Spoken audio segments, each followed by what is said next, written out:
અર્ણવનું વાદળી અર્પણ. અર્ણવને મળો, એક તેજસ્વી આંખોવાળો છોકરો, જેને ભગવાન કૃષ્ણની વાર્તાઓ સાંભળવી ખૂબ ગમતી હતી. તેની મનપસંદ વાર્તા કૃષ્ણના તોફાની બાળપણ અને તે કેવી રીતે હંમેશા તેના મિત્રોનું રક્ષણ કરતા હતા તેની હતી.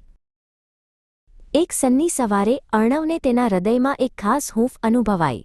આજે હું કૃષ્ણને કંઈક સુંદર અર્પણ કરવા માંગુ છું, તેણે વિચાર્યું, મારા હૃદયમાંથી કંઈક. તેણે પોતાના નાના ઘરની આસપાસ જોયું. તેની પાસે ચળકતા ઝવેરાત કે ફળોની ટોપલીઓ નહોતી. તેના જેવો નાનો છોકરો મહાન ભગવાન કૃષ્ણને શું અર્પણ કરી શકે?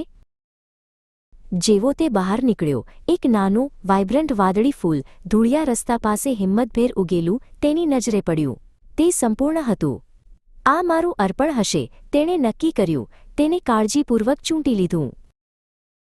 કિંમતી ફૂલને પોતાની હથેળીમાં સુરક્ષિત રીતે પકડીને અર્ણવે મંદિર તરફ પોતાની યાત્રા શરૂ કરી. બજાર લોકો, અવાજો અને ગંધથી ધમધમતું હતું. અચાનક એક રમતિયાળ વાંદરો ઝાડ પરથી નીચે કૂદી પડ્યો, જોરથી કલબલાટ કરતો. તેણે અર્ણવના હાથમાંથી ફૂલ છીનવી લેવાનો પ્રયાસ કર્યો. ના, નાના મિત્ર, અર્ણવે નરમાશથી કહ્યું, ફૂલને ઊંચું પકડીને.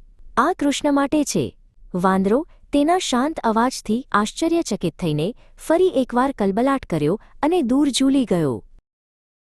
છેવટે અર્ણવ મંદિરે પહોંચ્યો. તે ભગવાન કૃષ્ણની સુંદર મૂર્તિ પાસે ગયો. તેનું હૃદય પ્રેમથી ભરેલું હતું. તેણે નાનું વાદળી ફૂલ કૃષ્ણના ચરણોમાં મૂક્યું.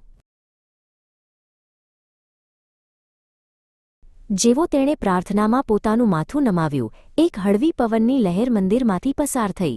વાદળી ફૂલ સહેજ ચમકતું હોય તેવું લાગતું હતું અને અર્ણવને શાંતિની લહેર અનુભવાઈ.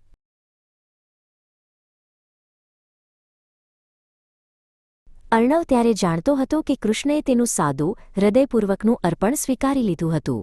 તે ભેટ કેટલી ભવ્ય હતી તેના વિશે નહોતું, પરંતુ તે જે પ્રેમથી આપવામાં આવી હતી તેના વિશે હતું. તે હસ્યો. તેનું હૃદય પીંછા જેટલું હળવું લાગતું હતું.